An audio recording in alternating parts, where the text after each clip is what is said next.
पढ़ दे तो तुमने कहा कि सजदे से वाजिब हो जाएगा। क्या दुरूद पढ़ने से सजदे से वाजिब हो जाता है?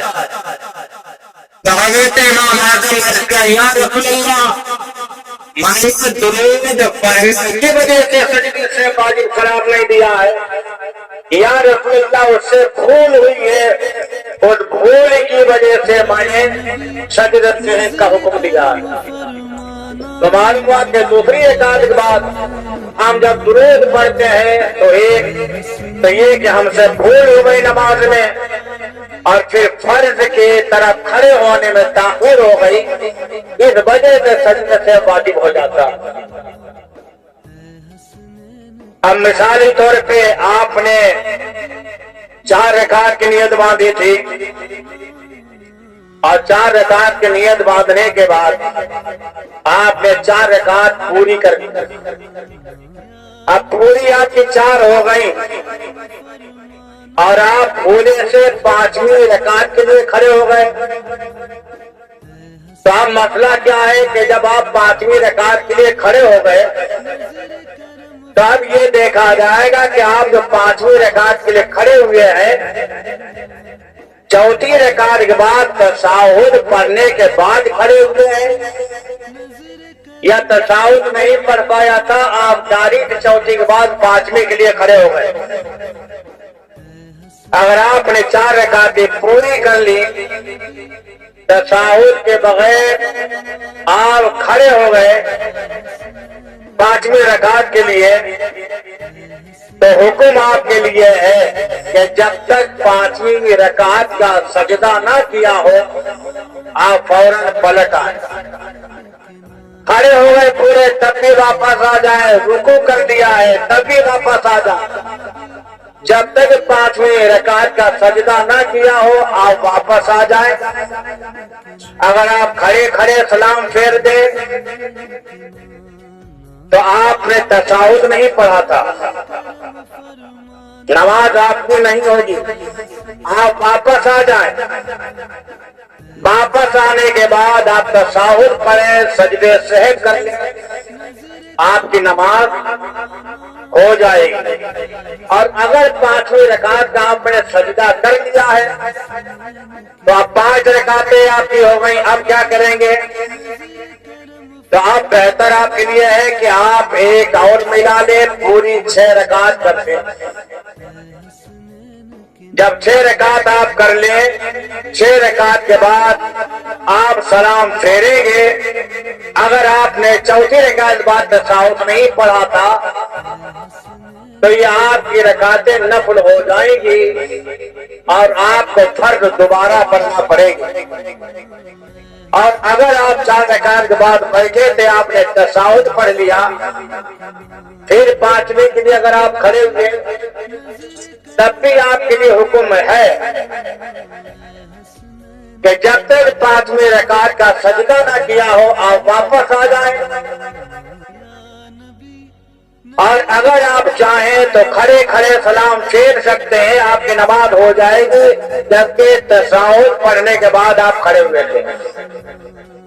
लेकिन बेहतर तरीका ये कि आप वापस आ जाएं और वापस आने के बाद तशाहुद पढ़े, सजदे सहज करके फिर नमाज आप मुकम्मल करें।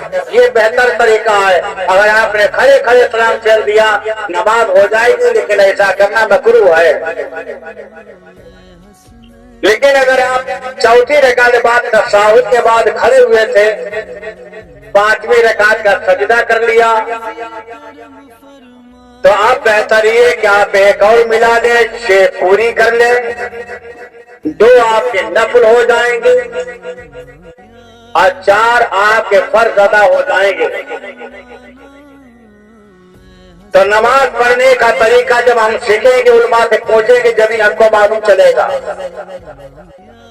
कुछ मसाइल मुक्तदियों के लिए होते हैं, कुछ इमाम के लिए होते हैं।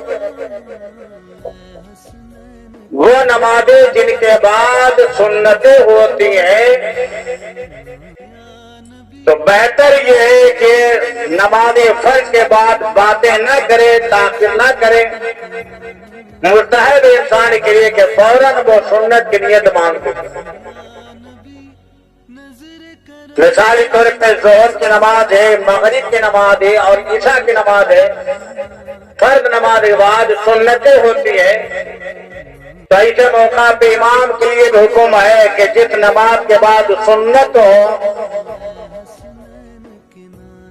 اس نماز کے بعد دعا کو مختصر مانے، تاکہ فرض نماز میں اور سنت نماز میں زیادہ وقفہ نہ ہونے پائے، اور وہ نماز جس کے بعد سنتیں نہیں ہوتی ہیں جیسے فجر کی نماز ہے اور عصر کی نماز ہے، تو امام لمبی دعائیں بھی مانگ سکتا ہے، لیکن اتنی بھی لمبی نہ مانگے کہ پیچھے مقتدی رکتانے لگے اور مقتدی سوچے جلدی یہ دعا ختم کرے۔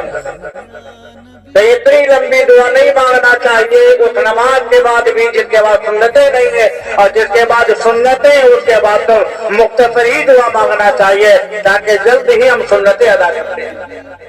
عبادت کرنے میں جتنی جلدی کریں گے اتنا ہی بہتر ہے۔ اب یہ بھی مستحب ہے کہ جس نماز کے بعد سنت ہوتی ہے تو ہم دعا کے بعد فوراً سنت کی نیت باندھے، بیچ میں وقفہ نہ کریں، ہم بیچ میں باتیں نہ کریں، ورنہ ثواب میں کمی ہو جائے گی۔ اگر آپ نے باتیں کر بھی لی بعد میں سنتیں پڑھی، نماز تو آپ کی ہو جائے گی لیکن ثواب میں کمی آئے گی۔ اور جب امام نماز پڑھا دے تو بہتر یہ مقتدیوں کے لیے کہ اپنی جگہ کو وہ بدل دیں، دائیں ہٹ جائیں، پیچھے ہٹ جائیں، آگے ہٹ جائیں، دائیں بائیں جدھر چاہے وہ ہٹ سکتے ہیں، بدل کے جگہ پڑھنا جو ان کے لیے مستحب ہے۔ تو نماز کے مسائل ہم سیکھیں اور زیادہ تر ہم کوشش کریں امام کے پیچھے نماز پڑھنے کی، کیونکہ تنہا نماز پڑھنا اور جماعت سے نماز پڑھنا، جماعت سے نماز پڑھنا 27 گنا افضل ہے۔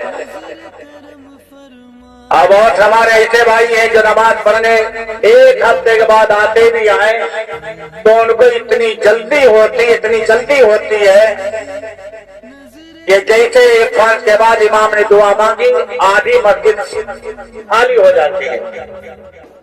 یہ لوگ اپنے گھر پہ جا کے بھی سنتیں نہیں پڑھتے، جو مسجد میں نہ پڑھے تو وہ گھر پہ جا کے کہاں پڑھے گا؟ ہاں جو انسان 5 وقتہ نمازی ہے، نماز اس کی چھوڑتے نہیں ہے، اس پہ تو بھروسہ کیا جا سکتا ہے کہ اپنے مسجد میں سنتیں نہیں پڑھی ہے، اپنے گھر جا کے وہ سنتیں پڑھے گا۔ لیکن جو 5 وقتہ نمازی بھی نہیں ہے، نماز پڑھتا بھی نہیں ہے، پھر دعا کے بعد آدھی مسجد خالی ہو جاتی ہے، اس کا مطلب یہ ہے کہ وہ سنتوں کو ترک کرتا ہے، اور سنت موقعہ کو ترک کرنے والا انسان گنہگار ہوگا۔